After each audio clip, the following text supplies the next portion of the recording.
Concluído as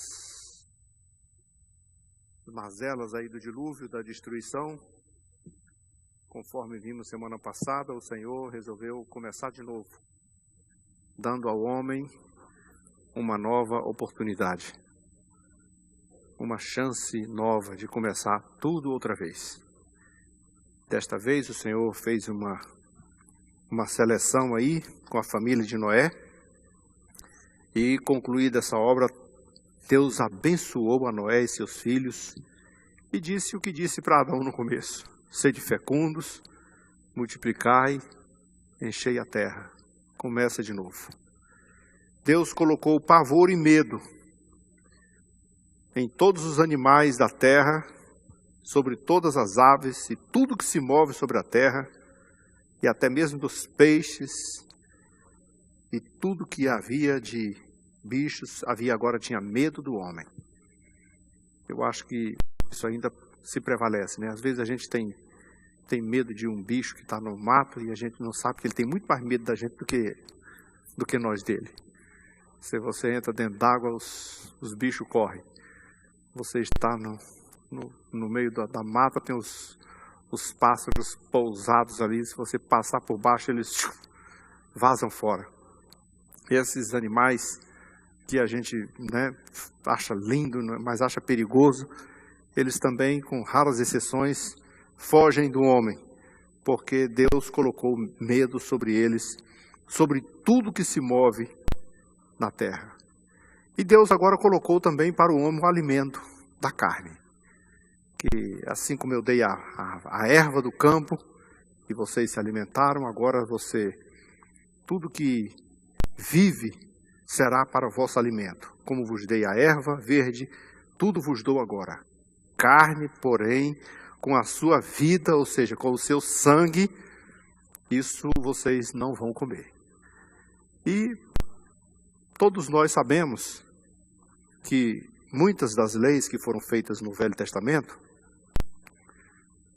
elas foram só cerimoniais, E outras foram legais.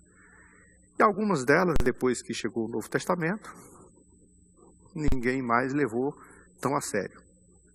Mas se você for para o livro de Atos dos Apóstolos, quando a igreja se reuniu para discutir os pormenores da lei, havia uma influência muito forte de judeus tentando judaizar o cristianismo, colocar as regras da lei dentro do cristianismo, circuncisão, guardar sábado, lua nova, festas e mais sacrifícios. Então foi preciso que a igreja se reunisse num concílio com a liderança naquele contexto de Tiago, que era o pastor, lá em Jerusalém, e chamaram-se todos os apóstolos e discutiram todas as coisas, e depois de tudo resolveram abolir quase tudo que havia desses conceitos, desses preceitos, desses rituais que acontecia lá no Antigo Testamento, nos tempos antigos. Mas o sangue, ele manteve. Olha, vai ficar só duas coisinhas para vocês levarem muito a sério. Que vocês se abstenham da prostituição e da carne sufocada. O sangue continua, lá do Antigo Testamento, também do Novo Testamento. Então a vida cristã é por aí. Por que o Senhor fez isso? Certamente requererei o vosso sangue, o sangue da vossa vida. De todo animal requererei, como também do homem. E da mão de cada um, do próximo, requererei a vida do homem. Então, se alguém, olha o teor da lei, lá, a lei mais rigorosa do que agora, Se alguém derramar o sangue de um homem, pelo homem se derramará o seu. Naquele contexto de Adão e Eva, Caim e Abel, Caim foi assassino do seu irmão, mas o sangue dele não foi derramado. Deus agiu de uma outra forma. As leis foram mais brandas, e você encontra isso como fosse assim um ato de clemência, de Deus, não, já está feito, vamos agir dessa forma. Mas agora, Deus está colocando algumas normas, algumas regras a mais. E depois, naturalmente, com a chegada da lei, você vai ver que será ainda mais rigoroso e mais intenso. Mas aqui começou então a questão. Você não mate o seu irmão. Você não destrua a vida do seu irmão. Porque se você derramar o sangue do seu irmão, então você só vai poder pagar com o sangue seu. Porque a vida não se paga. Quem venderia a vida por algum valor? Que valor paga uma vida? Não tem nada que pague uma vida. Eu te dou milhares de fazendas, e ouro, e prata, e petróleo, e dinheiro, e bancos, e tudo que você quiser pela sua vida. Ninguém faria isso, porque como vou desfrutar de tudo que vou ganhar se eu não tenho uma vida para fazer? A vida não tem como pagar. Por isso Jesus deu a vida por nós. E a única forma de pagar a vida que Jesus deu a nós, ou pelo menos de minimizar, porque a nossa não vale a dele, mas se você quer fazer pelo menos alguma coisa, dê a sua para ele. Não precisa nem se matar, basta servi-lo, basta ser servo dele a vida inteira, e já é uma compensação. Mas mesmo assim o Senhor repete de novo: sede fecundos, multiplicai, encham a terra. Eis que estabeleço a minha aliança convosco, de agora em diante eu vou fazer um pacto com vocês, uma aliança com vocês. Eu não vou mais destruir a terra dessa maneira tão avassaladora. Eu não vou mais dar um dilúvio sobre a terra para destruir ninguém. A gente hoje diz assim, puxa, mas de alguns lugares aí, algumas pessoas que morreram nessas enchentes, pensam assim, mas o senhor falou que não ia mais dar dilúvio. Dilúvio é dilúvio. Dilúvio não tem nada a ver com essas chuvas fortes que acontecem aqui, ainda não aconteceu nada. Porque tem chovido aí por algumas horas, por exemplo, uma noite, 2 noites, chuvinha que uma hora está bem forte, outra hora está fraca, né? Agora, o dilúvio foi 40 dias e 40 noites com chuva torrencial. Imagine o céu descendo em águas. 40 dias e 40 noites sem parar, o tempo todo. Até não ter mais nenhum pedaço enxuto em cima da terra. E o Senhor está dizendo, eu não vou mais fazer isso. Então, toda vez que eu mandar a chuva, e a chuva estiver forte, eu vou colocar o meu arco, né, lá no céu. E isso vai ser uma aliança para nós dois. Deus e o povo. Deus e a terra. Quando eu ver aquele arco, eu vou me lembrar. Opa, nada de destruição. Dá uma trégua, né? O arco-íris faz um contraste com o sol, né? Na hora que o sol chega, ele se torna extremamente lindo, maravilhoso, porque as nuvens recebem o reflexo do sol, e aí então é o Senhor se lembrando, opa, tem que mandar um pouquinho de sol lá, não vou destruir mais. Fiz uma aliança com o povo, não é mais por aí o caminho. Então estabeleço a minha aliança convosco, e não será mais destruída por águas do dilúvio, não haverá mais dilúvio. E disse Deus, esse é o sinal da minha aliança que faço entre vós. Vou colocar o meu arco no céu, e será por sinal de aliança entre mim e a terra. Agora, depois que tudo isso aconteceu, o texto começa agora a mencionar quem são, né? Daqui a pouco, no próximo capítulo, nós vamos ver as descendências, né? Os filhos de Noé, que entraram e saíram da arca junto com ele, eram Sem, Cã e Jafé. E Cã, que é o mais famoso e o menos abençoado, é o pai de Canaã.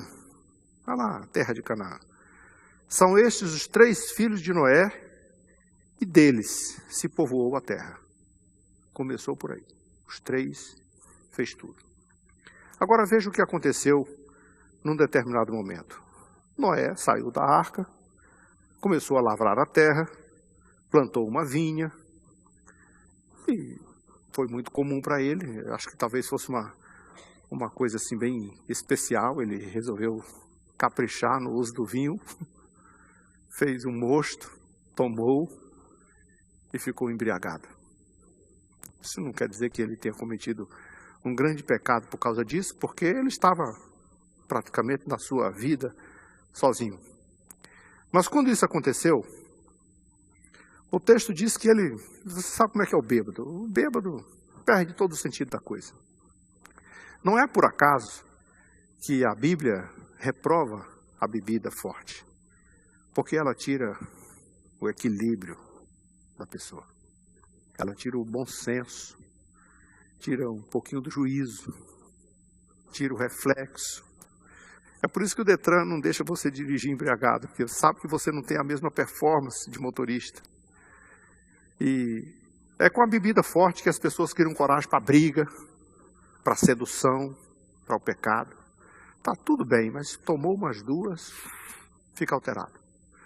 Às vezes a pessoa que bebe para tentar sair da tristeza e criar um pouco de alegria, ainda que depois essa alegria seja ressacada e se torne uma tristeza ainda maior. Mas naquele momento ele vai extravasar, vai fazer todas as suas loucuras. Então a pessoa embriagada geralmente faz isso. Solta todos os seus humores e fala tudo quanto é bobagem, pratica tudo quanto é besteira. E depois que ele acorda que cai a ficha, ele diz, puxa, que mico, né? Que mancada que eu dei, que coisa absurda que eu fiz, né? Alguns inventam aí que não lembra, né? A maioria lembra, mas diz que não lembra que é para não passar mais vergonha ainda. Porque se disser que lembra, diz, mas rapaz, tu não tem vergonha de uma coisa dessa? Não estou lembrado de nada não, não tá, hein? Eu conheci um amigo que quando ele bebia muito, ele arrumava briga com todo mundo. Se ele batesse, ele dizia, eu me lembro, estava bêbado, mas não estava doido não. O cara mexeu comigo, eu meti a mão nele. Se ele apanhasse, ele dizia, foi não, sei não, foi? Estou sabendo não, eu não estava bêbado, não me lembro de nada. Só para essa situação. Mas a verdade é que o Noé, quando ficou bêbado, ele tirou a roupa e ficou nu.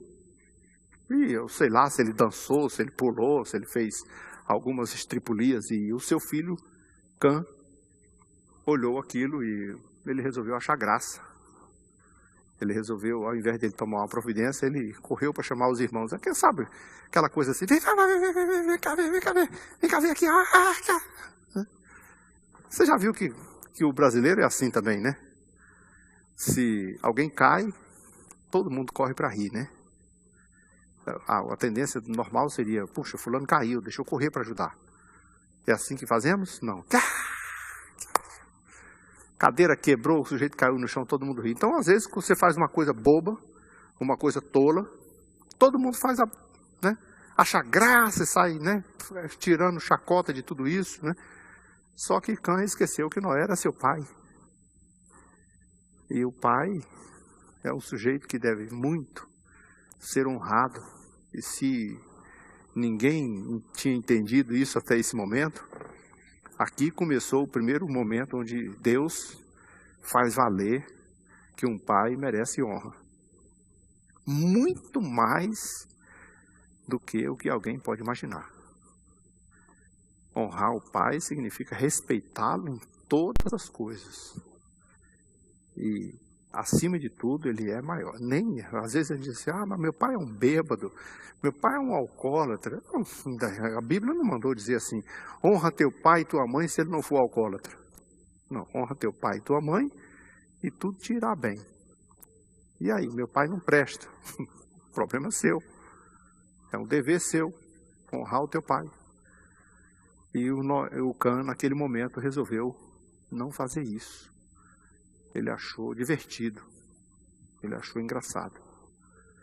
E aí, quando ele foi chamar os seus irmãos não tomaram a mesma atitude que ele.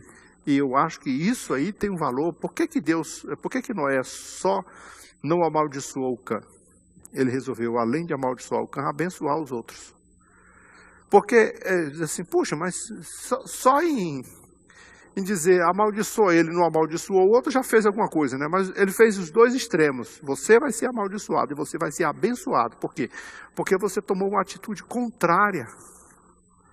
Agora, deixa eu trazer um pouquinho para o nosso contexto hoje, para você se lembrar de quando as coisas acontecem de maneira errada, e alguma coisa errada aparece, e todo mundo vai na onda. E acha bom, e acha divertido. Quando alguma aberração, um dia desse nós estávamos falando sobre a roda dos escarnecedores, foi no domingo, né? O Pedro lá na roda dos escarnecedores, que representa uma série de crentes no meio das chacotas e das piadas, em que se falam mal de Deus, se contam mal de Jesus, se contam tudo quanto é aberração do cristianismo, e o crente está lá, ao invés dele fazer o contrário, como fizeram os irmãos de Cã, ele entra na onda. Ele também acha graça, ele também ri, ele também bate palma. Ele também fica lá sentado na televisão horas a fio, escutando essas asneiras que se falam a respeito de Cristo, de Deus, do Espírito Santo, da igreja como um todo. E acha tudo isso muito natural. Mas os irmãos de Cã não fizeram isso. Eita, que loucura é essa que você está fazendo? O que você está pensando? Quem é esse aí? É nosso pai. E o texto diz que eles pegaram o lençol e foram ao encontro do pai de costas, os dois, cada um segurando aqui, ó, de costas. Em respeito àquilo que o pai tinha acima de todos, a honra. E aí cobriram o velho. Esperaram ele melhorar. E depois, vamos conversar. E o pai, naturalmente, toma conhecimento, porque esqueceu, mas não de tudo, né? Viu alguma coisa, estava lá meio grogue, meio cheio, mas o que estava acontecendo? O que foi que aconteceu? Aconteceu isso. Então vem o Cã. Por quê? Porque você resolveu desrespeitar o seu pai. Porque você não o honrou quando teve a oportunidade. Porque não o cuidou de maneira própria quando tinha a razão para isso. O pai não é uma coisa que você pode sair por aí brincando. Às vezes os filhos podem até dar uma certa liberdade. O pai pode dar uma liberdade, brincar, correr. Eu, por exemplo, nunca exigi que meus filhos, assim, não são daqueles me chamar senhor, dar a benção toda hora, tal, não. Mas eu dizia para eles assim, importa que seja respeitado. Que a palavra seja muito respeitada. Que a pessoa seja muito respeitada. Isso tem um significado muito mais forte. Muito mais importante. E aí então, quando Noé levantou disso, despertou do seu vinho, soube o que fizera o filho mais moço, que era o caçula, e disse, maldito sejas, e seja servo dos teus irmãos. Aí você, hoje, quando você ouve falar do cananeu, você, né, da terra da Canaã, você sabe que desde os tempos antigos, eles nunca foram realmente abençoados. Foram expulsos, né, por Israel e tiveram suas consequências o tempo todo. E o texto diz assim, você vai ser servo dos seus irmãos. Irmãos, é alguma coisa... Tem coisa que o pai só precisa falar. Só precisa falar. Eu vou lembrar um episódio aqui que aconteceu na Bíblia. Lá no tempo de Jacó, Jacó tinha 2 esposas, cada uma das esposas tinha uma serva, que por conta da convivência, elas terminaram também por ser esposas de Jacó. Jacó, então, tinha 4 esposas, de onde geraram-se os 12 filhos.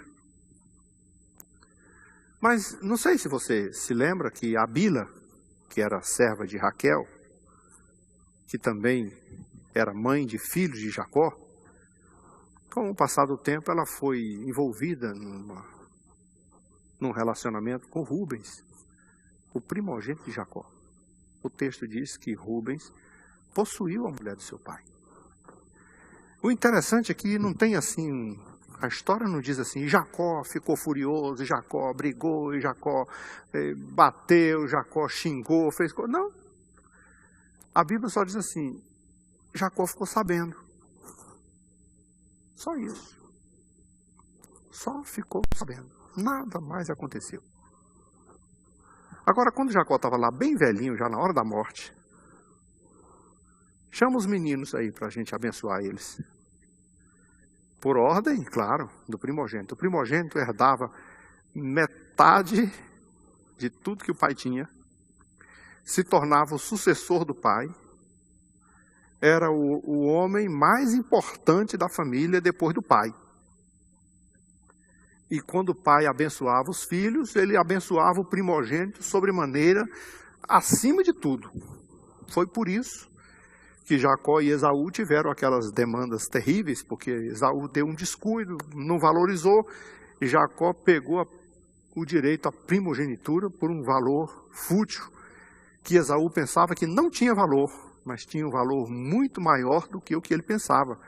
Tanto é que a geração de Israel, a descendência de Cristo, estava tudo atrelado a isso, mas Esaú não tinha noção. Era muito importante.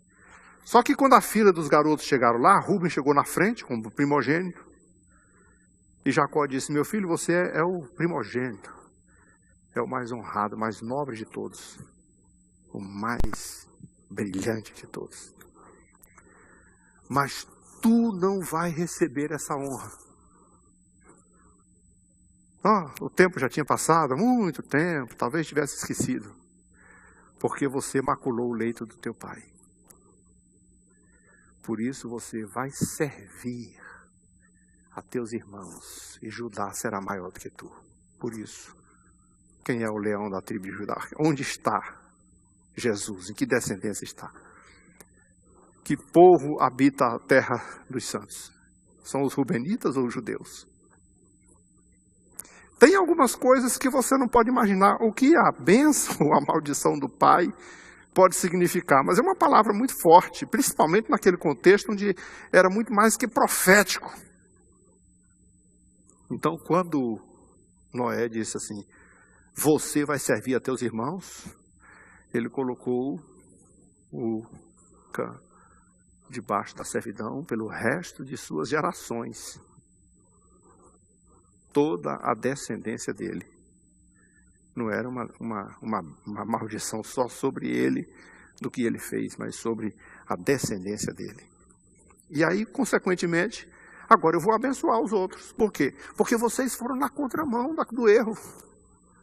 Porque vocês não foram coniventes com o erro. Eu lembro que um dia desse nós estávamos conversando aqui sobre esse assunto, e eu disse assim: quando um irmão vai falar mal do outro para você, e você sabe muito bem de uma coisa, só existe falador porque existe ouvidos que escutam. Só existe fofoqueiros, fuxiqueiros, tagarelheiros, aquele sujeito que fala mal dos outros, porque tem quem empreste os ouvidos para isso. Os curiosos. Se ninguém desse ouvido a essa conversa, ninguém falaria. Então eu fico imaginando se Sem e Jafé, quando ouviram a fofoca do filho mais novo: vem cá, que eu tenho um negócio aqui engraçado para vocês verem. Vem cá ver, papai, vem cá ver. E eles tivessem entrado na onda, teriam sido todos amaldiçoados. Mas eles fizeram o que muitos crentes deveriam fazer hoje. Espera. O que é isso que você está fazendo? Falando mal do seu irmão? Não, vamos orar por ele. Vem cá, faz uma oração aqui. Vamos pedir a Deus, bênção de Deus para ele. Andar na contramão do erro. Não se deixar levar pela onda de que todo mundo gosta de fazer. Rir da miséria dos outros, do fracasso dos outros, das bobagens que os outros fazem. E essa é uma coisa que esses garotos aprenderam a duras penas. Mas nós temos uma vantagem a eles. Nós podemos aprender com os erros deles. Nós temos essa vantagem. Sabe que aprender com os erros dos outros apanha pouco, irmão, sofre menos. Eu tinha um irmão aqui, o irmão Orlando Matos, quem lembra dele? O irmão Orlando Matos, quando ele ia dar um exemplo sobre isso, sobre aprender com os erros dos outros, ele dizia assim: irmãos, quando eu vejo alguém com a barba ardendo, eu já coloco a minha de molho.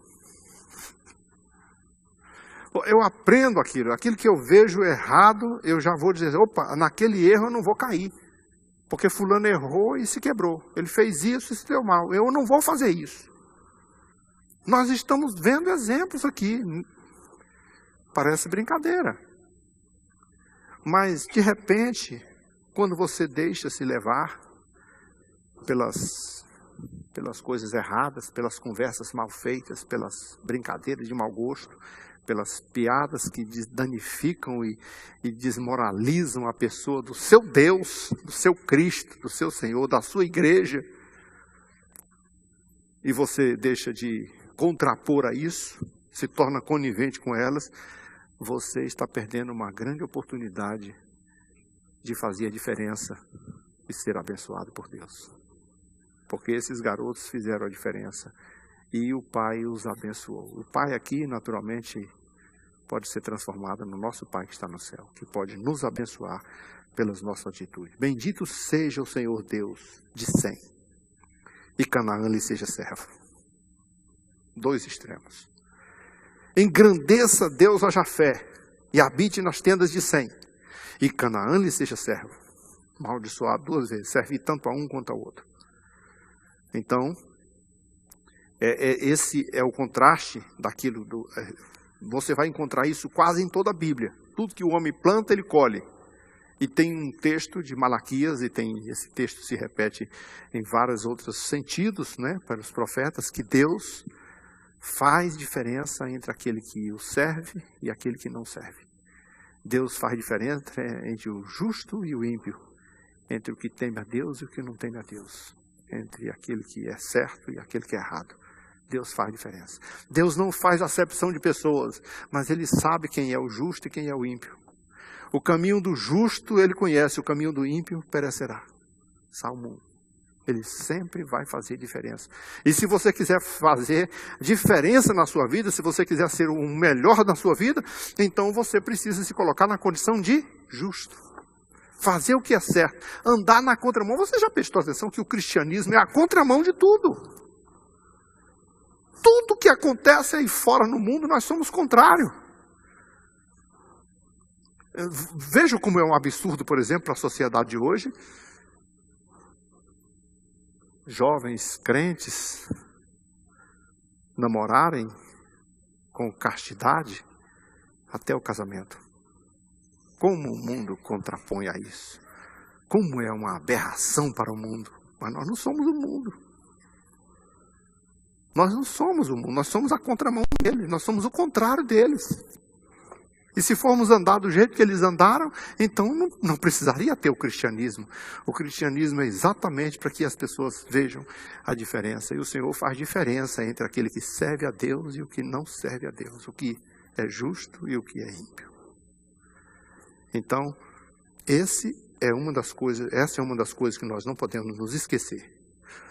Então, passado o dilúvio, Noé ainda viveu 350 anos.